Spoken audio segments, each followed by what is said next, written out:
Good morning, it's Anand here from Osho, Ireland in slightly windy County Clare.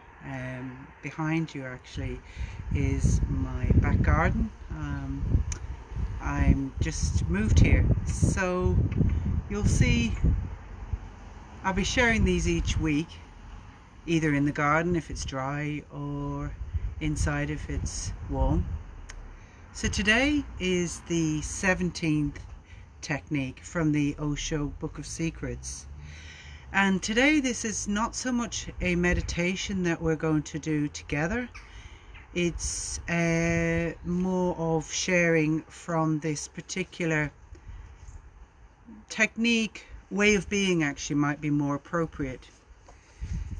So the instruction is: unminding mind, keep in the middle until. So what does this mean? Unminding mind, keep in the middle until. So Osho explains that keep in the middle.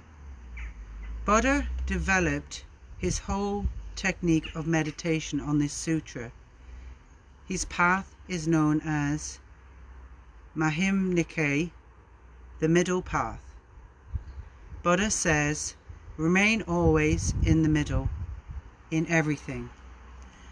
And Osho goes on to share a really good story that illustrates this being in the middle, being neither left nor right. So a sannyasa, a follower called Prince Shervam, took sannyas with Buddha. And prior to him joining, he was big into women and wine and very much a life of decadence. And when he became a sannyas, he went to the other extreme, where he became very ascetic. So where Buddha's followers would eat one meal a day, he would only eat every second day. Where they would meditate under trees, he would meditate out in the sun. And for 6 months he went to this extreme, until one evening Buddha came to him and asked him a question, and I'd like to read this out to you. Shervam, I have heard that when you were a prince, before initiation, you used to play a veena, a sitar, and you were a great musician. So I have come to ask you one question. If the strings of the veena are very loose, what happens? Shervam replied, if the strings are very loose, then no music is possible. And then Buddha said, and if the strings are very tight, too tight, then what happens? Shervam said, then too music cannot be produced. The strings must be in the middle, neither loose nor tight, but just exactly in the middle. Shervam said, it is easy to play the veena, but only a master can set these strings right in the middle.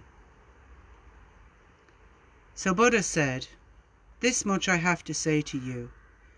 After observing you for the last 6 months, that in life also the music comes only when the strings are neither loose nor tight, but just in the middle. So to renounce is easy, but only a master knows how to be in the middle. And this is really beautiful. I mean, Osho then goes on to talk about this unminding mind. So use an example of anger. You know, we're like a pendulum moving from, say, anger to repentance, from love to hate.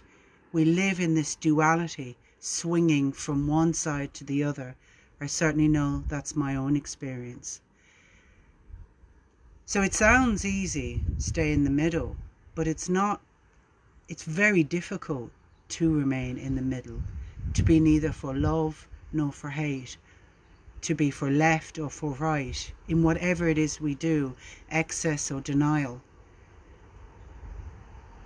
So something Osho shares is, if you become angry and then you're very sorry afterwards, and you say, I'll never be angry, I want to never be doing that again, rather than swinging over to that side, accept that you're angry. Okay, I'm angry, I'm violent, I'm whatever, and just, that means that you won't swing over to that opposite, so that the energy then gathers before you go back over to being angry or repenting.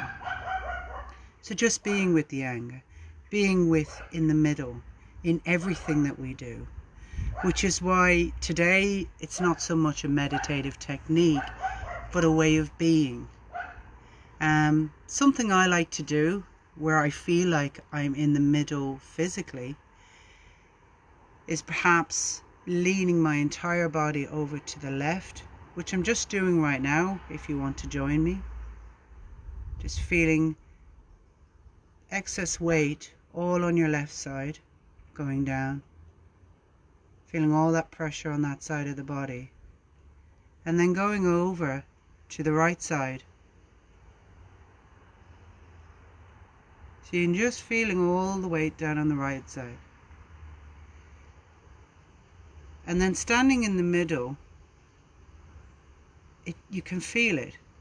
It's also lovely to do this when you're meditating.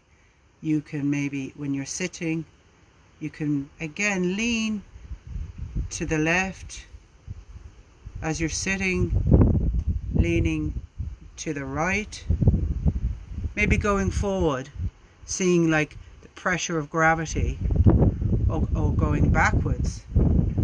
It's too much, you can feel it physically, and somewhere you'll just find a center point in your body. And that's a nice physical way to experience being in the middle. And you can bring this way of being in everything you do, eating, talking, relating. So keep practicing, keep trying, and see what happens.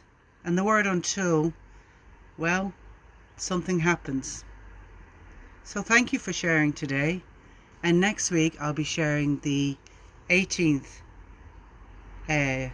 meditative technique, another centering technique. So I'll close and have a beautiful day. Thank you.